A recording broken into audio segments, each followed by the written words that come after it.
Oi, tudo bem? Eu sou a Jéssica e sejam muito bem-vindos aqui ao canal historiasreais.com. Já convido a se inscrever aí no canal e deixar o joinha no começo do vídeo para poder nos ajudar aí na divulgação. Espero muito que vocês gostem do vídeo. Hoje eu vou contar a história de uma adolescente. Jessica Lynn Kane nasceu no dia 24 de setembro de 1975, em Columbus, Ohio. Ela morava com a sua mãe, Rebecca, e o seu pai, James Kane. A Jessica sempre foi uma criança e uma adolescente muito querida, uma aluna exemplar, modelo de excelência na escola. Ela era chefe de torcida. Então, ela era considerada a filha perfeita, a estudante perfeita, ela tinha uma vida perfeita. Todos amavam Jéssica. Desde muito cedo já meio que sabia o que ela ia querer fazer na faculdade. Ela já tinha um futuro ali, tudo planejado na cabeça dela. Tudo ia às mil maravilhas. Ela era a filha perfeita, a estudante perfeita. Lá por volta dos seus 15 anos, ela conheceu um garoto, né, que era bem mais velho que ela, no caso, o Shawn Thompson, que tinha 18 anos na época, e ele era meio problemático, já tinha abandonado a escola. Então, né, pro padrão que ela tinha de seriedade como ela via a vida, era meio distorcido ali o casal, destoava um pouco ali o casal, não fazia muito sentido. Mas ela se apaixonou por esse menino. Desde então, a Jéssica ela começou a mudar, ela foi mudando assim, e ela faltava muito à escola para poder ver ele. E o rendimento dela na escola caiu muito, ela deixou de ser líder de torcida, ela se transformou numa pessoa totalmente diferente da que ela era antes. E isso afetou em casa também. Jéssica começou a brigar muito com a sua mãe, Rebecca, a ponto das duas não aguentarem, não suportarem mais estar no mesmo ambiente uma da outra. Então chegou uma hora que estava insuportável a situação ali na família, na escola, e os pais dela não sabiam, meio que ficou meio desesperado, assim, sem saber o que fazer, até que eles resolveram colocar a Jéssica em um lar para adolescentes problemáticos. Aí eu fiquei aqui pensando, o que seria um lar para adolescentes problemáticos? Oi? Esquisito, né? Tipo, muito esquisito. Eu acho que seria a última opção que eu pensaria em colocar meu filho, assim, eu tentaria ajudar ele de todas as formas, mas não me livrar da responsabilidade, mas tudo bem, ok. Isso aí foi no dia 4 de março de 1991, foi quando eles bateram o martelo e decidiram que eles realmente iam levar a Jéssica para esse lar. É como se fosse meio que um acampamento para jovens, uma escola para jovens problemáticos.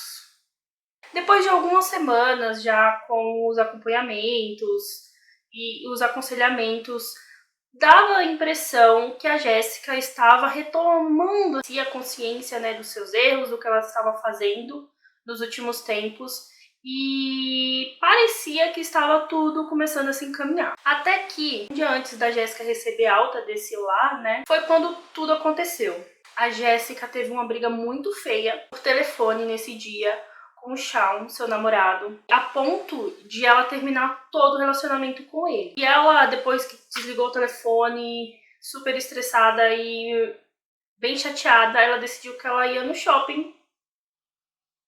E eu acho que, né, você podia sair e voltar a hora que você quisesse. Meio estranho, né, porque se trata de adolescentes, tipo, a família confia um adolescente lá, mas beleza, você sai e volta a hora que você quiser. Ok. Ela foi no shopping e foi a última vez que se ouviu falar da Jéssica, que ela foi vista ali no local. Quando foi por volta de 11 horas, quando eles estavam fazendo as contagens do pessoal ali, né, à noite, para ver se estava todo mundo ok, estava todo mundo nos quartos, eles repararam que a Jéssica não tinha voltado. Logo, a primeira coisa que eles fizeram foram entrar em contato com a mãe dela e avisar que ela não tinha voltado ali pro local ainda. A mãe de Jéssica ficou muito preocupada, é óbvio, né? Porém, ela já juntou logo os fatos da Jéssica e do Shawn. Então ela meio que já pensou, opa, calma aí, já vamos ligar pra polícia, porque eu acho que esse cara já deve ter influenciado minha filha, e Se bobear, eles já até fugiram. Então, a princípio, eles estavam meio desconfiados que o Shao tinha alguma coisa a ver com isso, dela não ter voltado. Eles poderiam ter fugido, poderiam, né, ter feito alguma besteira, os dois juntos. Porém, o Shao, nesse dia, né, ele tinha ido viajar com os amigos. Então, não, ele não tinha nada a ver com a história, ele não tinha contato com ela, ele não teve contato com a Jéssica nesse dia. Aí depois a polícia descobriu, né, que o último local que a Jéssica foi vista foi no ponto de ônibus, por volta das 6 horas, o último relato de aparição da Jéssica. Depois ali ela sumiu. O que fez as polícias acharem, né, no caso, que foi ali mesmo que ela tenha sido sequestrada ou que ela tenha sido forçada, coagida a entrar em algum carro, né, ou por conhecer quem estava dentro do carro, ou foi obrigada a entrar dentro do carro. Mas até então se trabalhou com a hipótese, né, de que ela tenha sido sequestrada ali no ponto de ônibus. Começaram as buscas, as investigações, e passou um dia, até que no segundo dia o corpo da Jéssica foi encontrado no fundo de um cemitério. Eu vou deixar escrito o nome do cemitério porque eu não sei pronunciar. O corpo dela foi encontrado próximo a uma cerca, né, que dividia ali. E ela foi encontrada apenas com suas meias, o sutiã todo rasgado, todo destruído.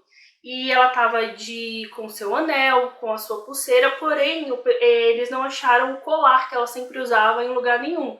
Então a pessoa levou o colar. E nesse colar tinha uma palavra escrita que dizia levada.